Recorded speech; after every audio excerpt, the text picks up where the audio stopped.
Assalamualaikum warahmatullahi wabarakatuh. Waalaikumsalam warahmatullahi wabarakatuh. Alhamdulillahirabbil alamin wassalatu wassalamu ala asrofil anbiya'i wal mursalin nabiyina wa habibina Muhammadin wa ala alihi washabihi ajmain wa man tabi'ahum bin sani ila yaumiddin amma ba'du. Kepada yang terhormat CEO Absolute Group Bapak Haji Satrio Esa, kepada yang terhormat Direktur Absolute Service SIS Bapak Brigjen TNI Purnawirawan Insinyur Haji Agus Sudiarso, kepada yang terhormat Direktur Absolute Group Ibu Haja Eka Sri Yulianti, Ibu Asri Insani dan Bapak Julian Rahmanto, kepada yang terhormat Habib Abdul Rahman bin Ahmad Astagab LC dan Ustadz Haji Muhammad Siddiq LC MSI, dan Bapak Ibu karyawan Absolute Group yang dimuliakan Allah Subhanahu wa taala. Sebagai umat muslim, marilah kita panjatkan syukur kepada Allah Subhanahu wa taala yang memberikan limpahan rahmat dan hidayah hingga pada sore hari ini ketika kita diizinkan untuk berkumpul dalam acara pengajian tanpa adanya halangan. Semoga dapat menambah ilmu dan wawasan kita sebagai bekal kehidupan di dunia dan juga akhirat nanti. Salawat dan salam semoga tercurahkan kepada Nabi Muhammad SAW beserta keluarga, sahabatnya, dan kepada kita semua sebagai umatnya. Hadirin yang terhormat, saya selaku pembawa acara izinkan untuk membacakan susunan acara pada pengajian sore hari ini. Yang pertama adalah pembukaan. Marilah kita buka pengajian ini dengan pembacaan Al-Fatihah. Al-Fatihah. A'udzubillahi minasyaitonirrajim. Bismillahirrahmanirrahim. Alhamdulillahirabbil alamin arrahmanirrahim maliki yaumiddin. Iyyaka na'budu wa iyyaka nasta'in ihdinas siratal mustaqim siratal ladzina an'amta 'alaihim ghairil maghdubi 'alaihim waladdallin. Selanjutnya tausiah yang akan disampaikan oleh Habib Abdul Rahman bin Ahmad Astagab LC dengan tema melanjutkan hadis arba'in Habib ya. Dan nanti setelah Habib membawakan hadisnya ada tanya dan ada dilanjutkan dengan tanya jawab. Waktu dan tempat dipersilakan Habib. Terima kasih.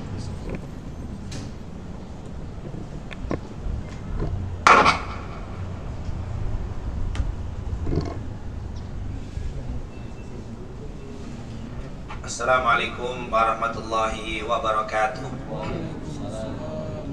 Alhamdulillah wassalatu wassalam ala Rasulillah wa ala alihi wa man walah ma ba'd.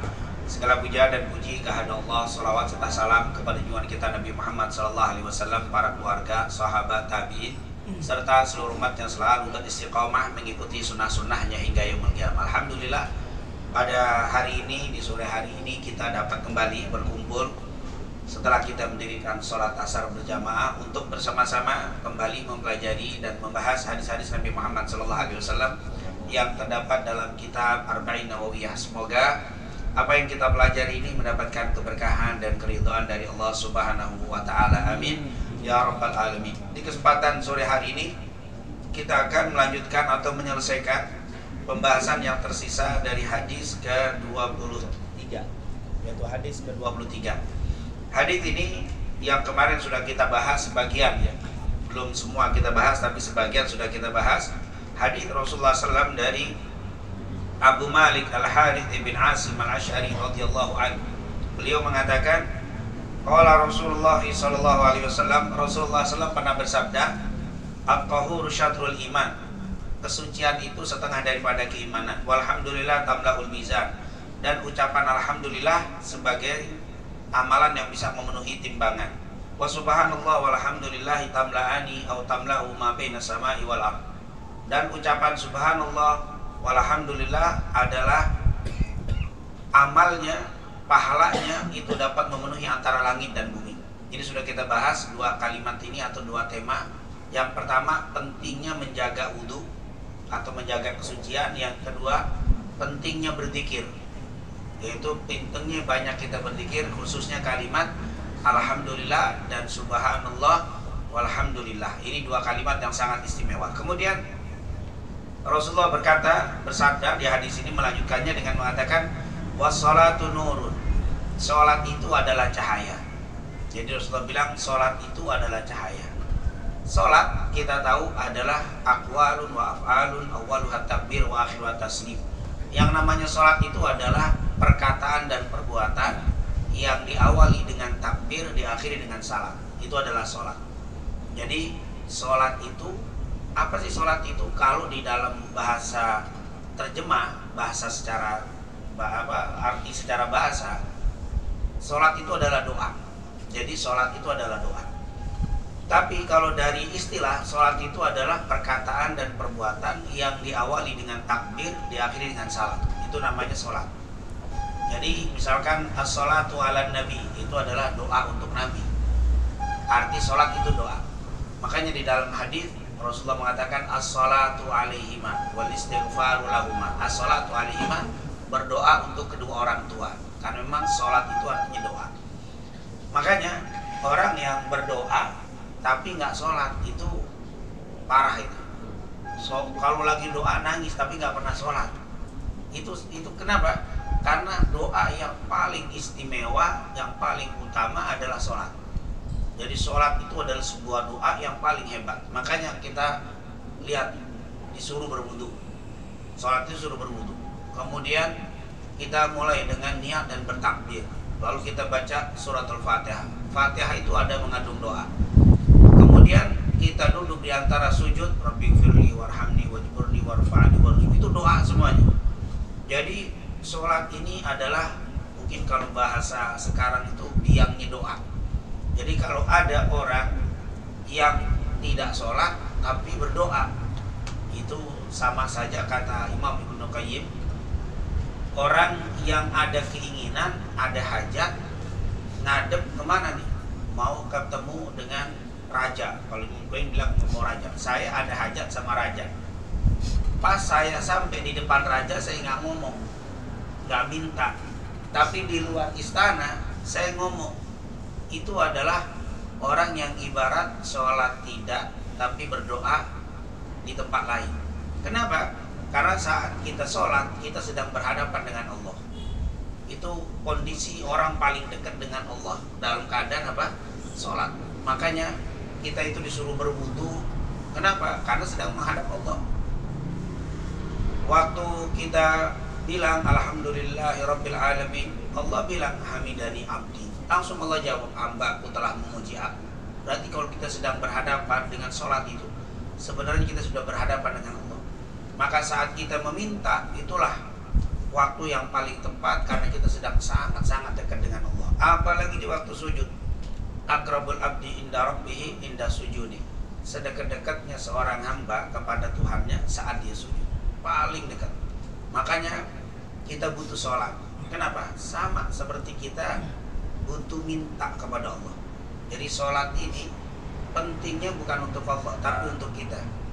Kesempatan Allah ngasih waktu untuk berhadapan langsung. Nah, ini merupakan sesuatu yang sangat luar biasa. Semua ibadah itu mulainya, pertama perintah ibadah, semuanya itu lewat malaikat. Malaikat Jibril turun ke Nabi ngasih tahu, kata Malaikat Jibril, Allah telah mewajibkan kepada kita puasa, Allah mewajibkan kepada kita zakat, Allah mewajibkan kepada kita untuk apa lagi? Zikir. Semua ibadah itu Malaikat Jibril turun ke Nabi ngasih tahu ke Nabi. Berbeda dengan sholat. Kalau sholat ini Allah yang langsung ngundang Nabi Muhammad. Jadi nggak diturunkan lewat Malaikat Jibril. Jibril kasih tahu diwajibkan kepada kaum muslimin sholat 5 waktu, enggak. Tapi langsung Allah yang memanggil Nabi Muhammad berhadapan dengan Rasul. Allah langsung bertemu dengan Nabi, dikasih tahu wajib sholat. Ini menunjukkan kenapa? Yang pertama menunjukkan sholat itu amalan yang paling penting. Yang kedua, Allah ingin menggambarkan kepada kita, sebenarnya kamu kalau lagi sholat seperti kamu sedang berhadapan dengan Allah, sebagaimana Nabi berhadapan dengan Allah. Lihat, makanya Rasulullah mengatakan as-shalah mi'rajul mu'min. Sholat itu mi'rajnya orang mukmin. Jadi kalau Isra Mi'raj, Mi'raj itu adalah waktu bertemu dengan Allah Subhanahu wa ta'ala. Makanya sholat ini merupakan ibadah yang paling istimewa. Dan sholat itu yang membedakan antara kita dengan orang non-muslim. Sholat. Kalau sekedar doa, orang non-muslim juga berdoa. Maaf, orang Kristen berdoa, orang Yahudi berdoa, orang Hindu berdoa dengan cara mereka berdoa. Kalau berzikir, mereka juga zikir. Orang Yahudi berzikir, orang Hindu berzikir. Tasbihnya kadang lebih gede dari kita. Kita masih kecil, dia gede, berzikir mereka. Kalau biksu itu dikirnya Masya Allah, dikir juga mereka dengan cara mereka. Masalah sedekah, mereka juga sedekah. Kristen bersedekah, Yahudi bersedekah, Hindu, Buddha semua bersedekah. Semua agama ada sedekahnya. Kita juga sedekah.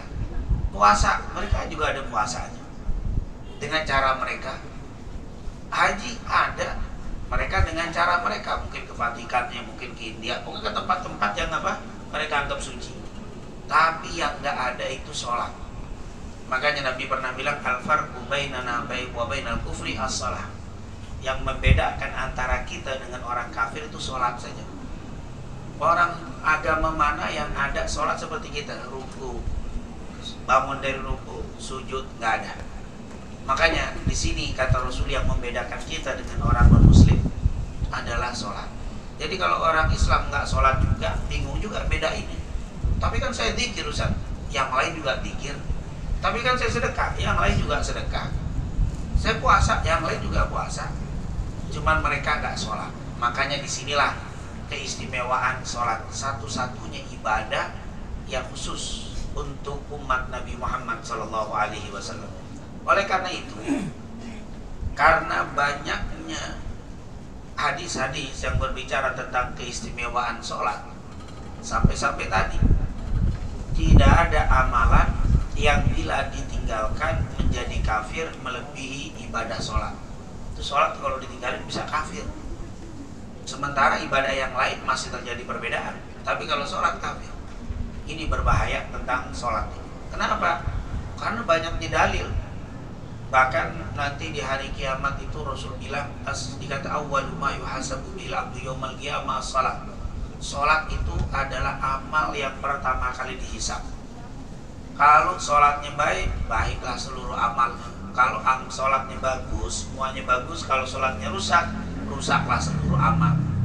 Maka ini adalah menunjukkan pentingnya sholat. Bahkan para ulama suka mengatakan as-sholatu fid din karra's bil jasad. Sholat di dalam agama bagaikan kepala di badan. Kalau orang ada kepala, badannya utuh, misalkan badan cuma segini, kepalanya lengkap, tetap itu diterima KTP-nya. Tapi kalau ada jamaah nyerahin foto KTP lengkap badannya dari sini ke bawah, kepalanya kagak ada. Kaget RT, ini orang stres apa orang benar ya? Ngasih nggak ada kepalanya, kepala nggak bisa, nggak dihitung sah itu apa? Utuh kalau nggak ada kepalanya. Tapi kepala cuma segini, sepotong kayak segini, badannya nggak kelihatan sah. Begitulah orang di dalam beragama seperti badan dengan kepala. Kalau orang beragama Islam tapi dia nggak sholat, seperti badan yang nggak ada kepalanya. Jadi bayangin kalau kita punya istri nggak sholat, berarti kita tidur sama seorang wanita yang nggak ada kepala. Serem juga gitu. Kalau suami kita nggak sholat, begitu juga. Ibu lagi tidur sama hantu, kepalanya nggak ada. Insya Allah anggota keluarga kita lengkap semua, kepalanya ada. Karena ada juga yang suami istrinya sholat, anak udah balik nggak sholat, berarti apa? Ada anak-anak yang nggak ada kepala di rumah. Itulah kata para ulama, artinya dalam bukan dalam arti percuma, artinya sangat merugi orang yang tidak mendirikan sholat. Maka di sini subhanallah, sholat ini menjadi sangat-sangat penting, akan menjadi rukun Islam yang kedua setelah syahadat adalah sholat. Bunyal Islamu ala khamsin, syahadati an la ilaha illallah wa anna muhammadar rasulullah, wa iqamis shalah, mendirikan sholat. Insya Allah Allah jadikan kita semuanya orang-orang yang selalu menjaga sholat kita. Amin ya rabbal alamin. Wassalatu, sholat itu nurun. Ini salah satu kemuliaan sholat saja. Sebenarnya kalau kita baca hadis, mungkin satu buku ini nggak cukup mengungkap tentang kemuliaan sholat. Sholat itu adalah cahaya. Maksudnya apa? Sholat itu cahaya. Kalau kita tidak sholat, berarti kita nggak ada cahayanya. Hidup kita tidak ada cahaya. Kita ini di siang hari nggak pakai lampu, kita bisa jalan karena adanya matahari. Kita bisa jalan turun tangga aman karena ada cahaya matahari. Di malam hari kita bisa jalan nggak ada matahari tapi ada lampu. Dengan adanya lampu kita bisa turun tangga dengan selamat. Tapi bayangkan kalau kita hidup di tempat yang gelap, tidak ada matahari, tidak ada bulan, tidak ada cahaya. Bisa bayangkan, kita nggak mungkin turun dari sini saja, nggak berani kita ke bawah karena gelap gulita. Ini membahayakan kalau kita turun, bisa kita kepleset, bisa kita jatuh dari tangga, apalagi di jalan, di tempat yang gelap, takut kita hidup. Begitulah orang yang nggak sholat dalam beragama Islam, hidupnya gelap gulita. Dia tidak tahu mana yang halal, mana yang haram, mana yang dosa, mana yang tidak dosa, dia nggak tahu. Apapun akan dihantam karena dia nggak tahu. Tapi dengan hidup cahaya, oh ini bahaya, oh ini aman, oh ini boleh, ini tidak boleh, ini haram, ini halal, oh ini nggak bagus dilakukan, ini dosa, ini kalau dilakukan berpahala. Itu kan ada cahaya. Jadi kata para ulama, as-sholatu nurun. Kalau orang yang hidup tidak sholat, seperti hidup dalam kegelapan. Kegelapan bukan kegelapan dohir, mata ini bisa kita lihat terang. Ini orang hidupnya terang benderang lampunya, tapi nggak sholat, dia batinnya gelap. Dia akan melakukan apapun yang dia mau. Orang yang tidak sholat, dia tidak akan melihat mana yang halal, mana yang haram. Dia tidak akan tahu mana jalan-jalan kebahagiaan, mana jalan-jalan keselamatan, mana jalan yang membahayakan dirinya nanti di yaumil qiyamah. Dia nggak tahu. Akhirnya dia jalan di jalan yang membahayakan dirinya. Kalau dia nanti meninggal dunia, di kuburnya, nanti dia tidak selamat di akhirat karena jalannya nggak tahu. Tapi kalau dia sholat, insya Allah Allah kasih tahu. Lewat apa? Cahaya, cahaya batin. Cahaya batin itu, nur itu di batin lebih kuat daripada mata. Cahaya batin itu lebih kuat daripada cahaya mata. Mata itu nggak bisa melihat apa yang ada di hati orang, tapi cahaya batin bisa melihat apa yang ada di hati orang. Cahaya itu nggak bisa melihat apa yang di belakang musola kita, di ruangan itu, tapi batin bisa kelihatan. Itulah cahaya yang disebut as-sholatu nur. Oleh karena itu, jangan ditinggalkan sholat sesibuk apapun. Kalau tidak bisa berjamaah, paling tidak nanti sebelum terakhir waktunya dirikan sholat. Karena kalau kita menjaga sholat, insya Allah hidupmu penuh cahaya, kau akan dapat jalan-jalan keselamatan, jalan-jalan kebahagiaan. Insya Allah Allah berikan kepada kita dan keluarga kita semuanya dijadikan orang-orang yang menjaga sholat kita. Amin ya rabbal alamin. Tentunya ini adalah makna as-sholatu nur. Wa shadaqatu burhan. Dan sedekah itu burhan. Burhan itu tanda bukti. Maksudnya apa? Tanda bukti keimanan. Hanya orang-orang yang punya iman kuat dia bisa bersedekah. Kalau orang yang imannya tidak kuat, oh mau bersedekah mikir, ngeluarin 10.000 aja dia mikir. Kalau perlu istikharah dulu. Oh enggak 10.000, 5.000 istikharah, dia berdoa dulu bener apa enggak. Ini berat sekali. Kenapa? Karena hanya orang-orang yang imannya kuat dia berani bersedekah. Kenapa? Karena secara kasat mata sedekah itu mengurangi rezeki. Ya, kita punya uang 100 juta, 100.000. Kita keluarkan 50 kan otomatis secara kasat mata tinggal 50.000. Tapi kalau orang yang beriman, kata Allah, mana kasat tidak akan pernah berkurang mal bisadaqah, dengan apa? Sedekah. Tidak akan pernah berkurang. Harta tidak akan pernah berkurang dengan sedekah. Dengan yakinnya, dengan imannya dia berani ngeluarin 50.000. Tidak pikir, memang saya tahu ini duit saya yang tadinya 100 jadi 50, tapi dengan saya sedekah insya Allah akan ditambah. Hanya orang beriman berani begitu. Kalau imannya nggak kuat, mikir 2 kali ngeluarin setengah harta. Kenapa? Karena secara kasat mata, karena ini kalau sudah bab sedekah itu larinya ke iman. Kalau cuman kasat mata nggak berani. Saya punya 1 juta, mau ngeluarin 200.000, tinggal 800. Tapi dalam iman, kalau kamu mengeluarkan 200.000, alladzina yunfiquna amwalahum fi sabilillah kamathali habatin anbatat sab'a sanabil fi kulli sunbulatin mi'atu habbah. Allah akan kalikan 200 dikalikan 700. Berarti udah banyak ribu tuh dapat pahala. Oh, orang yakin. Kenapa? Kalau dia iman, dikeluarin. Hanya orang-orang yang beriman yang bersedekah. Jadi sekali lagi, kalau ada orang yang berat ngeluarin sebagian hartanya, kalau ada orang yang berat memberikan sedekah kepada saudaranya, berarti memang mempengaruhi dari keimanan. Berarti imannya itu belum mantap betul, belum burhan, imannya belum kuat benar untuk meyakini rizki itu akan ditambah kalau disedekahkan. Jadi bukan masalah duit banyak atau dikit. Orang yang banyak sedekah itu bukan karena duitnya banyak. Jangan dipikir kalau duitnya banyak dia bersedekah, kalau sedikit belum. Enggak. Itu sedikit dia bersedekah, banyak dia bersedekah. Karena ada orang juga yang bilang nih, saya duitnya sedikit, kalau banyak saya sedekah. Oh enggak, kalau sedikit aja enggak, banyak apalagi. Kenapa? Karena kata para ulama, orang itu diuji dengan kekayaan lebih banyak gagalnya daripada diuji dengan kemiskinan. Orang dikasih dikit, itu lebih mudah untuk bersedekah. Semakin banyak uang dipikir, itu semakin hitungnya detail, semakin detail untuk hitung. Auditnya lebih apa? Lebih gede. Tapi kalau sedikit, kita kalau duit cuma 100.000, 200.000 muarung.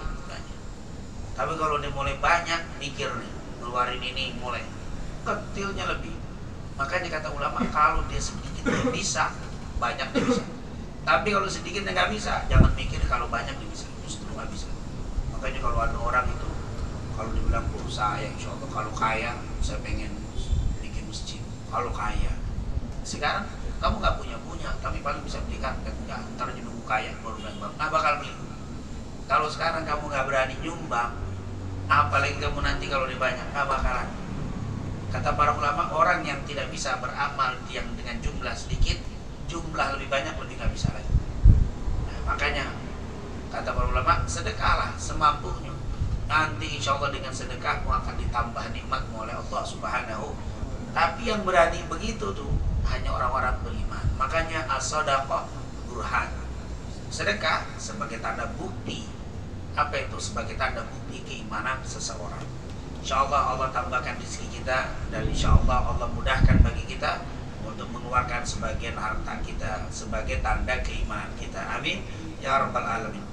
Wasabru, dia, dan kesabaran itu dia itu juga cahaya. Bahasa Arab nur itu cahaya, dia itu juga cahaya. Tapi bedanya apa? Nur itu cahaya yang tidak membakar, dia itu cahaya yang membakar. Cahaya lampu yang kita nyalakan di musola kita, di mesin kita, itu namanya nur. Cahaya matahari itu namanya dia.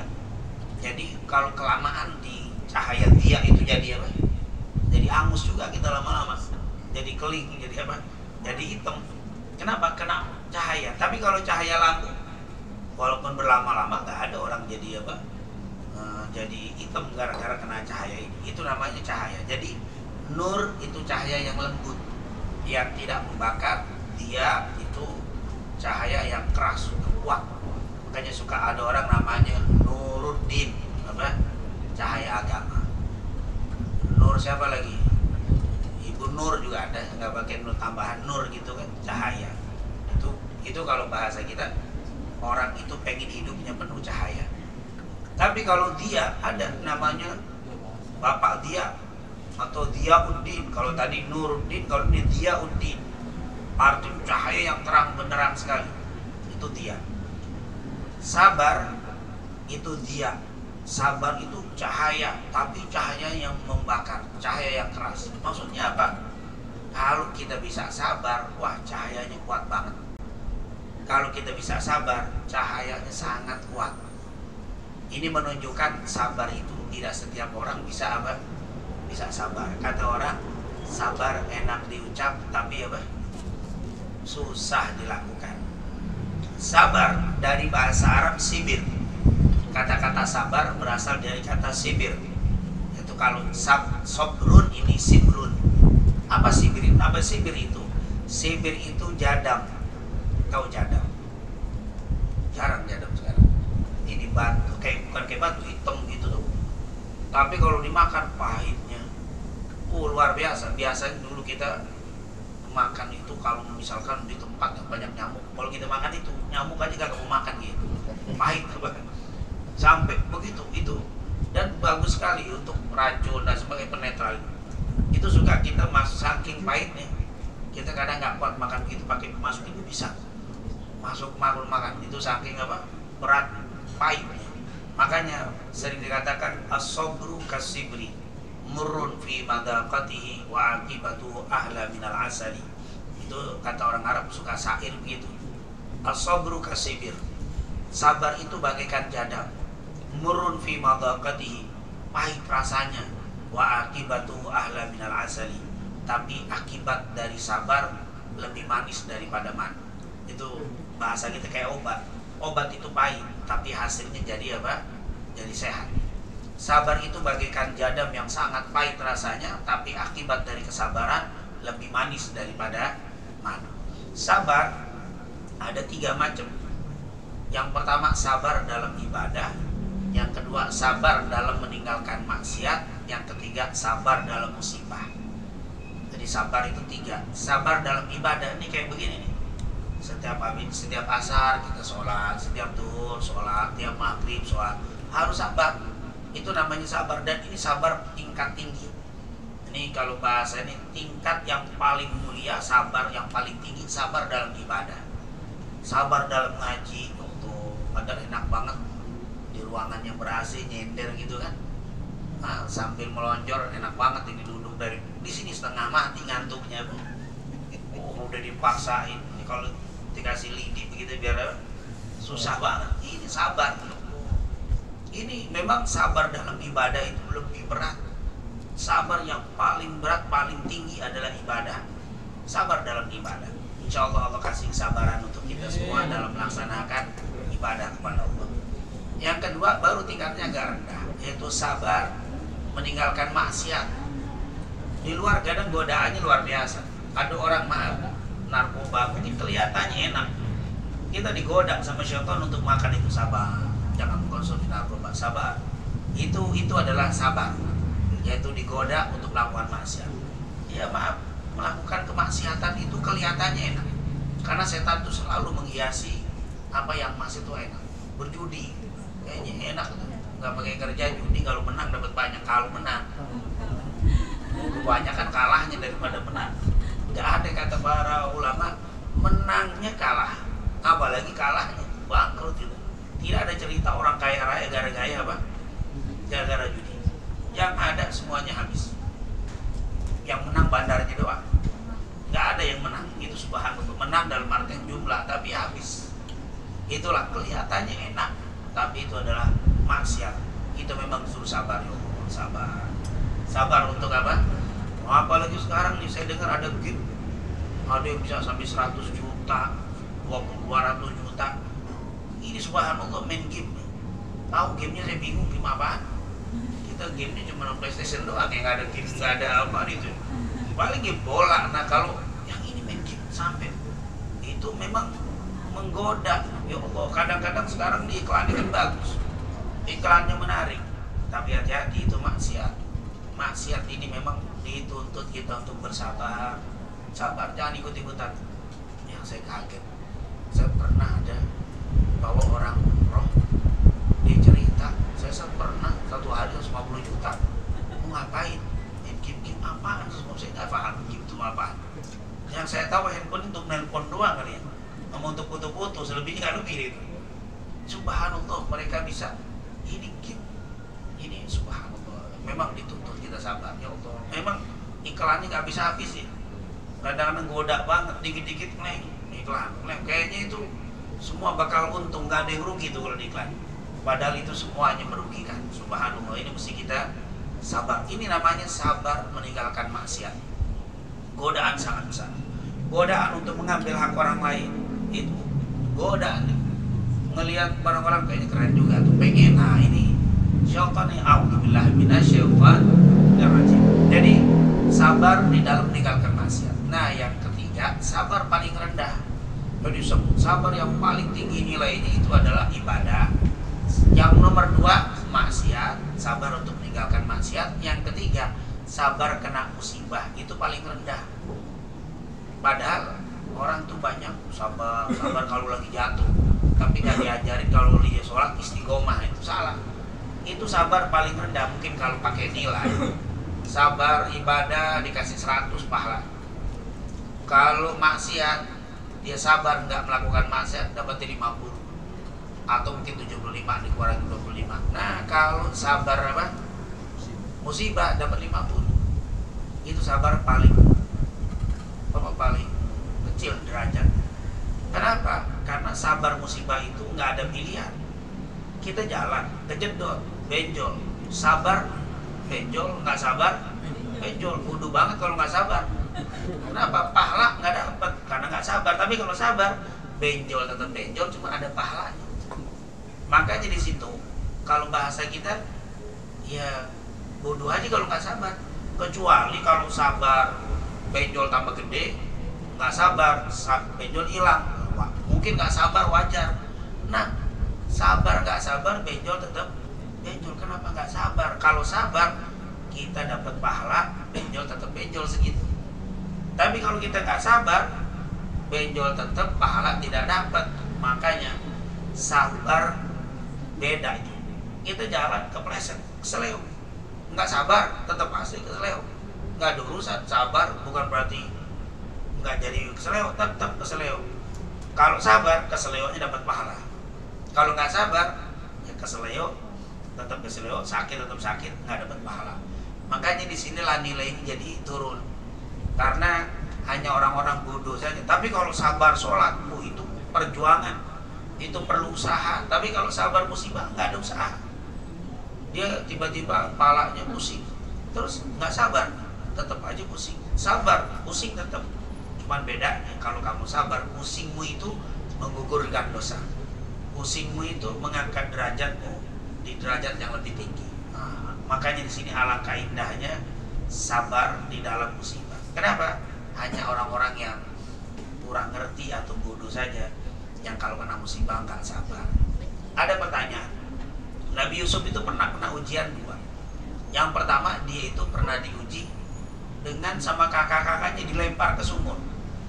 Karena waktu itu kakaknya ada 10, adiknya ada 1, Bunyamin. Yang lainnya kakak, lain ibu. Yang satu bapak itu Bunyamin. Jadi 12 bersaudara. Nabi Yusuf nomor ke-11. Nabi Yakub sebagai Nabi siapa? Nabi bapaknya nih, sangat cinta sama Nabi Yusuf. Perhatian dikit-dikit Yusuf, dikit. Akhirnya kakak-kakaknya pada ngiri. Wah, bapak ini sayang sama Yusuf doang nih. Dikit-dikit Yusuf, dikit-dikit Yusuf. Karena memang bapaknya tahu Nabi Yusuf ini bakal jadi nabi. Gara-garanya si Yusuf alaihissalam cerita, wahai bapak, semalam saya mimpi apa? Ada 12 bintang, semuanya sujud kepada aku. Langsung kata bapak Nabi, makanya dia cintai lebih daripada saudara. Tapi saudaranya jadi ngiri, dan akhirnya mereka berkata, ini gara-gara Yusuf nih, bapak cuma sayang media doang. Jadi bagaimana, kata ini rapat keluarga, bapaknya kan diajak keluarganya.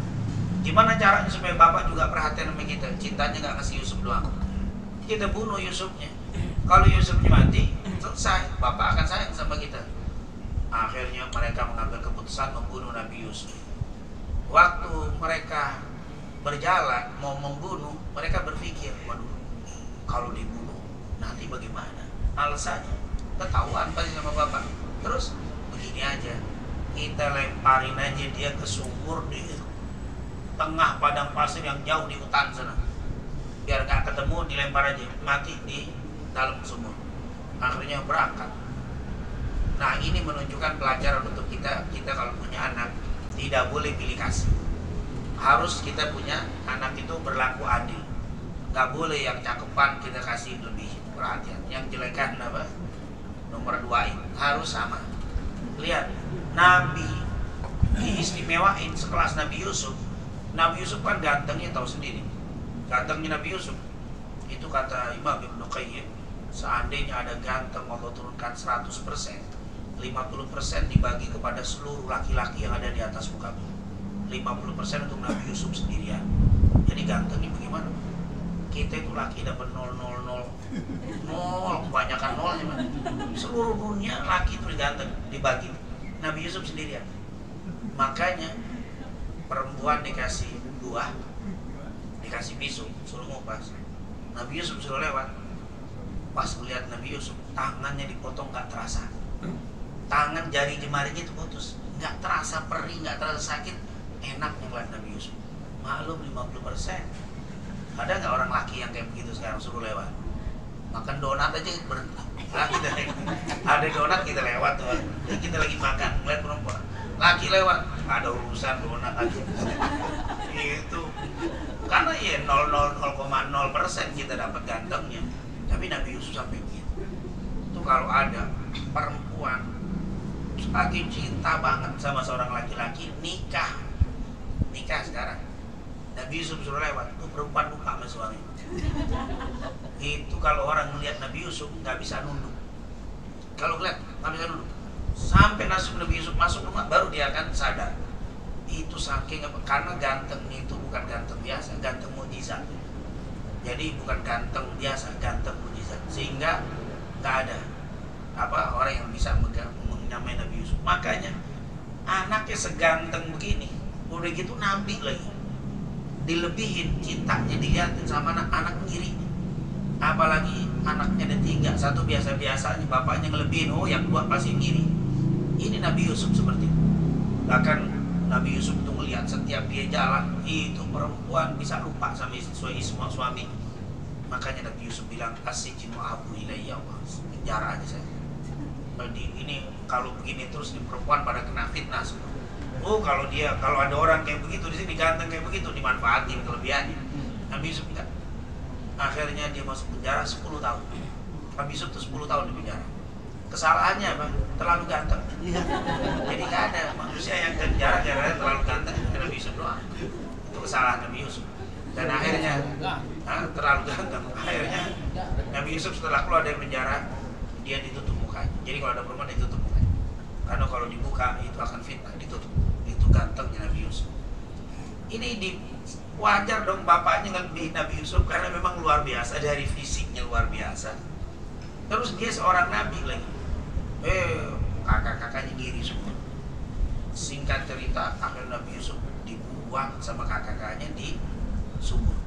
Sebelum dijual kan masih kecil, diambil bajunya, disobek-sobek, dia cari serigala. Setelah dapat serigala, dipotong serigala, darah hanya dipeperin ke baju. Pulang nangis ke bapaknya. Dia cerita, bapak Nabi Yusuf, adik kita lagi berlomba main di tengah hutan. Adik nungguin baju kita, nungguin sendal kita, nungguin barang kita. Tiba-tiba ada serigala makan, ini buktinya bajunya. Bajunya disobek berlumuran darah serigala. Bapaknya ngelihat, bohong nih. Ini darahnya bukan darah orang, nih darah apa? Darah serigala nih. Ini bukannya darah Yusuf. Dia tahu. Dan serigala pun pernah sempat difitnah. Itu fitnah serigala. Makanya serigala pegel banget sama keluarga Yusuf. Ini kacau dia pakai apa? Saya dibilang butuh Nabi Yusuf karena memang tidak ada nabi itu yang dibunuh atau mati karena hewan atau binatang buas. Tidak ada. Nabi Yunus waktu lompat dari perahu, dari kapal, hanya dia diselamatin. Itu ikan. Ya kalau bukan nabi udah dipunyah sama siapa? Sama ikan paus. Dia cuma dijaga, kemudian dilepas lagi. Nggak ada nabi yang mati dimakan sama ikan binatang buas. Karena mereka itu tahu ini nabi, dan nabi itu tidak ada yang mati karena binatang buas. Makanya kalau ada yang ngaku nabi, gampang aja bawa aja ke taman safari, taruh di tengah sehingga itu keluarin dari mobil, suruh keluar jalan. Karena kalau nabi itu nggak ada yang berani, itu makhluk nggak ada yang berani. Ini serigala itu nabi, bapaknya itu nabi, tahu ini bukan, nggak mungkin serigala karena ini nabi, nggak mungkin dibunuh sama binatang. Intinya Nabi Yusuf di dalam sumur sabar, dia nggak ngeluh, dia nggak sumpah serapah, dia nggak nyumpahin kakaknya, dia bilang sabar, ini ujian dari Allah. Nggak lama ada orang lewat mau berdagang dari Yaman mau ke Mesir, ngelewatin tempat Nabi Yusuf lagi nimba. Pas ditarik kok berat, pas tarik ternyata ada laki. Nabi Yusuf megangin timba itu kan masih kecil. Ya Allah, dapat rezeki, muka ganteng begini. Akhirnya dibawa ke Mesir. Di Mesir dijual karena anak ganteng. Kan dulu kan kalau itu bisa dijual anak muda, pas dijual lakunya luar biasa. Yang beli nggak ada yang mampu karena jualnya mahal. Yang beli keluarga raja.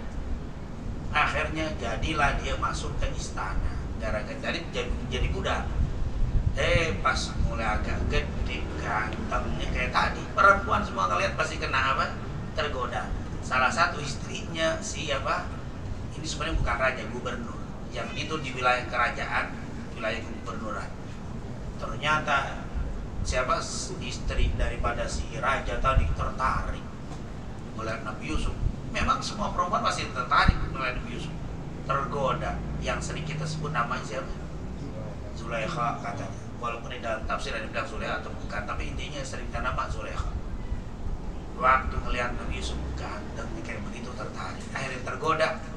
Nabi Yusuf masuk waktu di kamarnya, tiba-tiba dia sudah berdandan cantiknya luar biasa. Memang dia anak raja, Pak. Dia punya kakak itu raja, dan suaminya adalah gubernur. Jadi dia masuk ke kamarnya Nabi Yusuf dalam keadaan dandanan dan pakaian yang luar biasa, langsung masuk dikunci, kuncinya dikantongin, dia goda Nabi Yusuf.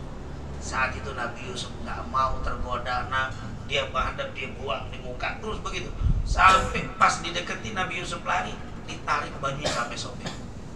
Dan akhirnya waktu mau sudah sobek bajunya, pas si Zulaikha mau dekat, tiba-tiba pintunya terbuka, ada raja, ada suaminya di situ. Disitulah mulai terjadi persidangan. Nah intinya Nabi Yusuf juga sabar waktu digoda sama Zulaikha. Dia juga sabar waktu dimasukin ke sumur. Gedean mana derajat sabar di sumur sama sabar di kamar? Di kamar lebih gede. Oh itu, gitu sabar maksiat itu. Sabar meninggalkan maksiat lebih besar. Bahkan cerita Nabi Yusuf itu hanya ada di satu surat, namanya surat Yusuf. Kalau nabi-nabi itu biasanya ada di ceritanya, ada di Al-Baqarah sedikit, ada di surat Nuh sedikit, ada. Tapi kalau Nabi Yusuf nggak ada cerita kecuali di surat satu Yusuf, surat Yusuf doang. Nggak ada cerita Nabi Yusuf di surat-surat lain kecuali di surat Yusuf. Kenapa? Ada sebagian ulama mungkin karena ceritanya tentang perempuan. Di Al-Quran kan kalau perempuan gimana ceritanya, itu kan cerita perempuan. Makanya di situ aja ceritanya. Nah intinya Nabi Yusuf sabar waktu digoda Zulaikha. Inilah makom kedudukan derajat paling tinggi yang diberikan oleh Allah kepada Nabi Yusuf. Karena nggak semua laki-laki bisa lolos. Antum berdoa jangan sampai kena godaan kayak begitu. Jangan merasa insya Allah saya juga kuatan. Jangan. Banyak orang yang nggak selamat digoda gitu. Ini goda lain kalau yang datang nenek-nenek. Antum tenang aja digoda nenek selalu. Tapi digoda sama seperti ini, goyang imannya. Makanya Nabi Yusuf hebat, tinggi derajat gara-gara sabar seperti itu. Berarti memang kenapa kok mesti sabar? Dapat nilainya itu lebih karena dia bisa melakukan, dia bisa nggak melakukan. Kalau di sumur emang udah kena musibah, mau nggak melakukan orang jatuh, udah di dalam nggak bisa berbuat apa-apa. Itulah sabar musibah di sumur, sabar meninggalkan maksiat itu di kamar. Ini lebih tinggi. Maka insya Allah kita semua bisa bersabar dari berbagai jenis macam ujian kita, baik ujian di dalam ibadah, ujian di dalam meninggalkan maksiat, dan ujian di dalam musibah. Insya Allah Allah berikan sabar sama kita. Amin ya rabbal alamin. Yang terakhir, wal Qur'anu hujjatul lak au alaik. Quran itu bisa menjadi penyelamatmu, bisa juga menjadi pencelakamu. Quran itu bisa menjadi penyelamat untukmu, bisa juga menjadi pencelaka. Bagaimana menjadi penyelamat? Jelas Al-Quran itu akan, dalam hadis Rasulullah bilang, Iqra'ul Qur'ana fa innahu ya'ti yaumil qiyamah syafi'an li ashabi. Bacalah Al-Quran karena nanti Al-Quran itu bisa memberikan syafaat untukmu di hari kiamat. Jadi Quran itu bisa membantu. Tapi bisa juga Quran itu nggak jadi pembantu, malah jadi pencelaka. Bagaimana? Yang pertama, orang itu tidak memberikan hak-haknya Al-Quran. Artinya apa? Sembarangan terhadap Al-Quran, menghinakan Al-Quran, tidak memperhatikan Al-Quran. Dia baca tapi perbuatannya jauh bertentangan dengan Al-Quran. Nah ini orang yang tidak memberikan perhatian kepada Al-Quran. Allah katakan, wa qala rasulu inna qaumi ittakhadhu hadzal qur'ana mahjura. Nanti Nabi akan berkata, ya Allah, ada nih di antara umatku yang cuek, menjauh dari Al-Quran. Nah, itu Quran tuh jadi pencelaka. Kita tidak pernah baca Quran, tidak pernah perhatian dengan Quran. Kalaupun baca tidak menghormati Al-Quran, tidak mengagungkan Al-Quran, tidak mengamalkan isi Al-Quran. Nah, ini akan kena. Makanya insya Allah Al-Quran yang kita baca ini menjadi penyelamat kita, bukan menjadi pencelaka kita. Amin ya rabbal alamin. Kullun nas yaghlu fabayu nafsahu famutikuha au mubikuha. Setiap hari orang itu selalu menghadapi dua. Setiap hari itu kita menghadapi dua hal. Yang pertama, beramal soleh sehingga selamat, atau tidak beramal soleh kamu akan dapat kehancuran. Jadi setiap hari kita itu hari baru. Hari ini apakah kita termasuk orang yang selamat dari neraka, masuk ke dalam surga, tergantung perbuatanmu, kata Allah Subhanahu wa taala. Jadi jangan pernah nyalain takdir ya. Bapak kenapa nggak sholat? Kayaknya saya emang nggak ditakdirin sholat asar saat sekarang. Pakai takdir. Pak nggak ngaji. Kayaknya anak belum ditakdirin ngaji, Ustaz. Bapak kenapa minum narkoba? Kayaknya udah ditakdir, Ustaz. Oh, jangan pernah menyalahkan apa? Takdir di dalam kebaikan dan keburukan. Setiap hari kita diberikan pilihan oleh Allah. Mau jalan ke jalan yang baik sehingga engkau selamat, atau mau menjalankan perjalanan yang buruk sehingga engkau akan hancur. Kamu semua yang menentukan. Makanya insya Allah Allah selalu berikan jalan-jalan kebaikan dan keselamatan untuk kita semuanya, fid dunya wal akhirah. Amin ya rabbal alamin. Itulah mungkin pembahasan yang tersisa dari hadis ke-23. Oleh karena itu insya Allah kita anggap hadis 23 selesai, tinggal masuk nanti hadis ke-24. Sebelum tutup kita ada pertanyaan silakan. Baik, di sini. Oke, baik teman-teman, dari sini ada pertanyaan dari offline atau online. Sore ini ada pertanyaan? Oke, baik, tidak ada. Yang lain? Oke, terima kasih. Siap. Bismillahirrahmanirrahim. Assalamualaikum warahmatullahi wabarakatuh. Habib. Waalaikumsalam warahmatullahi wabarakatuh. Mohon izin, Habib izin bertanya, tetapi mungkin di luar konteks pembahasan Habib hadis arba'in terkait sedang ramainya saat ini terkait ada himbauan MUI pemboikotan produk-produk dari Israel. Nah, cuman mungkin kan kita tahu mungkin produk itu dibuat di Indonesia, gitu kan. Masyarakat Indonesia mungkin berapa ribu orang yang jadi karyawannya, gitu, Habib. Nah, itu kan akan berdampak kepada si karyawan tersebut mungkin kan nanti ke depannya. Nah, mungkin gimana menurut pendapat Habib terkait pemboikotan ini, gitu. Terima kasih. Iya, ini alhamdulillah MUI ini saya tahu merupakan satu majelis kumpulan dari para ulama. Makanya majelis ulama yang ada di Indonesia. Tentunya nanti di Timur Tengah juga ada majelis ulamanya sendiri. Nah, ini namanya kumpulan majelis ulama. Mereka ketika membahas satu permasalahan itu tidak diambil hanya satu sisi, tapi dari berbagai macam sisi. Di antaranya tadi mempertimbangkan pekerjaan orang yang bekerja di tempat itu, kemudian seterusnya. Maka ketika diambil diharamkan, pasti sisi itu sudah dipertimbangkan. Tapi dilihat mana yang lebih mudarat. Seandainya bahasa kita, kalau kamu berhenti dari tempat itu, nggak langsung menjadi orang mati kelaparan, dibanding kalau terus di sana saudara kita sudah jelas matinya sudah jelas. Kalau ini kan baru belum tentu tutup, karena tidak mungkin ditutup. Mungkin omset akan turun, iya. Tapi kalau untuk tutup total tidak. Kenapa? Karena memang perusahaan itu pasti akan berusaha untuk terus berjalan. Nanti pilihan mereka pasti adalah meminta kepada pusat untuk tidak mengirim bantuan kepada Israel. Itu kan penekanannya begitu. Tapi kalau kita bilang nanti akan berhenti bubar, nanti akan ribuan, nah itu sesuatu yang juga tidak mungkin secara terjadi, karena tidak mungkin. Kemudian kalaupun seandainya kalaupun terjadi, akan dipikirkan mudaratnya lebih besar mana. Itu makanya diambil akhafud dararain. Kalau ada kaidah fikih itu, ini berbahaya, ini berbahaya, maka mana yang lebih ringan bahaya? Pasti yang lebih ringan adalah bahayanya dengan kita tidak memboikot. Maka keluarlah fatwa sampai akhirnya memboikot. Karena memang tidak memboikot itu tentunya lebih berbahaya dibanding memboikot. Maka disebut akhafud dhararain. Nah, jadi jangan berpikiran, apakah MUI sudah berpikir belum? Orang-orang yang bekerja itu sudah menjadi, karena kalau di dalam kaidah atau kebiasaan bahsul masail itu kalau memberikan fatwa itu akan diambil dari semua sisi, dikumpulkan dulu, dikumpulkan semua, baru dibahas dalilnya mana yang itulah akhirnya keluar fatwa. Jadi kalau saya sendiri, apapun yang dikeluarkan fatwa MUI seperti ini, saya mendukung 100%. Kenapa? Karena bukan dari pembahasan satu ulama, dia akan dibahas oleh beberapa ulama. Dan saya lihat juga tidak ada unsur keuntungan pribadi dari MUI. Kenapa dia memberikan hukum itu? Berarti ini hukumnya murni. Kecuali ada keuntungan yang didapat dari apa? Fatwa tersebut. Mungkin kita akan kaji ulang, tapi ternyata ini murni. Maka untuk merugikan tentunya tidak, karena memang itu pertimbangan yang cukup banyak. Dan sekali lagi, memang salah satu di dalam hadis Rasulullah SAW itu manjahaza ghazian, siapa yang menyiapkan orang yang berjuang di jalan Allah, dia seperti berjuang.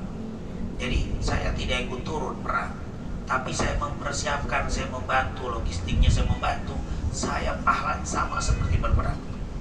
Begitu juga orang yang menyiapkan pasukan untuk menyerang muslimin, sama seperti dia hukumnya menyerang kaum muslimin. Jadi kalau kita juga bantu, bantuan itu dikirim untuk Israel menyerang muslimin, sama dosanya seperti kita apa? Pahala sama, dosa juga sama. Makanya dilihat, kalau pasti sudah dikaji, ternyata memang produk-produk ini walaupun buat di Indonesia, tapi pasti ada bagian yang berapa persen dikirim, dan bagian persen itu saat ini digunakan untuk apa? Beli senjata dan sebagainya untuk membantai kaum muslimin saat ini. Maka saat itulah keluarlah fatwa ini. Dari zaman dulu sebenarnya sudah diketahui, tapi karena Yahudi nggak ada masalah, kita beli sama Yahudi nggak ada masalah. Ketika Yahudi juga tidak menggunakan untuk membantai kaum muslimin, itu sudah berjalan lama. Kan produk ini bukan baru, tapi produk ini sudah lama berjalan dan semua tahu itu kembali ke Yahudi, nggak ada masalah. Tapi ketika dia gunakan itu hasilnya untuk membantai, membunuh kaum muslimin. Kalau membunuh tentara itu hal yang biasa. Tentara dengan tentara perang itu udah biasa, itu namanya perang. Tapi kalau digunakan untuk membunuh anak-anak, perempuan, apalagi fasilitas umum, sekolah, rumah sakit, ini bukan perang. Maka disinilah timbulkan waktu Palestina berkali-kali itu perang Hamas, Hizbullah dan berbagai, itu nggak ada fatwa. Kenapa? Karena nggak memborbardir apa? Tapi sekarang sudah Gaza ini bukannya perang, ini betul-betul pemusnahan subhanallah. Ini luar biasa. Mungkin kalau kaum muslimin ngambil tanah mereka, penduduk itu lain. Tapi ini kan kita tahu sejarah mereka. 1940 mereka datang, tidak ada yang menampung, semua negara gak ada yang menampung, Palestina menampung. 1948 dia membuat kemerdekaan. Lebih lagi sekarang ingin menghancurkan yang dulu pernah menolong mereka. Ini mau dihabiskan, mereka mengambil. Dan yang jadi masalah, orang Palestina itu bukan hanya mempertahankan dirinya, tapi juga mempertahankan punya kita. Apa itu Aqsa? Aqsa itu la tusaddur rihal, kata Rasul. Jangan kau pernah pergi jauh-jauh bercapek-capek kecuali ketiga tempat: Masjidil Haram, Masjidil Quds, dan Masjidil Nabi, Masjid Nabi, wa Masjidil Aqsa. Itu adalah simbol daripada apa? Kebesaran Islam. Jadi sebenarnya ini sensitif sekali kalau mereka musik. Jadi mereka bukan hanya menghancurkan ini, tapi juga mau mengambil simbol keislaman. Maka di sini wajarlah seandainya tidak ada Masjidil Aqsa, seandainya di situ bukan orang Muslim, tetap kita tidak boleh mendukung perbuatan, yaitu dengan menghapuskan yang sudah hampir 11.000 hari ini yang meninggal. Tapi hampir 5.000 sekian, hampir 6.000 itu anak-anak. Sampai habis anak-anaknya luar biasa. Karena memang pemukiman yang dia, nah ini seandainya dia kafir saja nggak boleh kita biarkan begitu. Itu salah. Apalagi dia muslim, apalagi dia anak-anak, subhanallah. Makanya sangat cocok, para ulama pasti setuju. Bukan hanya di Indonesia sebenarnya fatwa itu. Fatwa itu juga sudah ada di Kuwait, Dubai dan sebagainya. kecuali Saudi belum ya, tapi mungkin insya Allah nanti keluar. Tapi masyarakatnya sudah tidak, masyarakat sudah tidak mau melakukan itu, artinya tidak mau membeli produk itu. Dan ini bukan selamanya. Ketika menghentikan berhenti, ketika mereka menghentikan penghancuran kepada muslimin, berhenti, semua ini sudah akan selesai. Nah, ini penekanan yang jangan dianggap, karena ada juga ustaz yang bilang percuma, itu paling dilakukan sebulan 2 bulan. Bukan percuma, sehari saja nggak percuma. Setiap orang muslim nggak melakukan atau nggak mengambil, tidak membeli produk mereka sehari aja, itu luar biasa, apalagi sampai sebulan, bukan percuma. Terus yang kedua, tidak akan menimbulkan efek, kata mereka. Kata siapa tidak menimbulkan efek? Efeknya sangat besar, karena mereka berani membanding. Itu kan senjata nggak murah. Senjata itu yang dikeluarkan untuk membiayai tentara dan rumah tangga mereka itu nggak murah. Kalau memang tidak ada biaya akan berlipat sekian kali.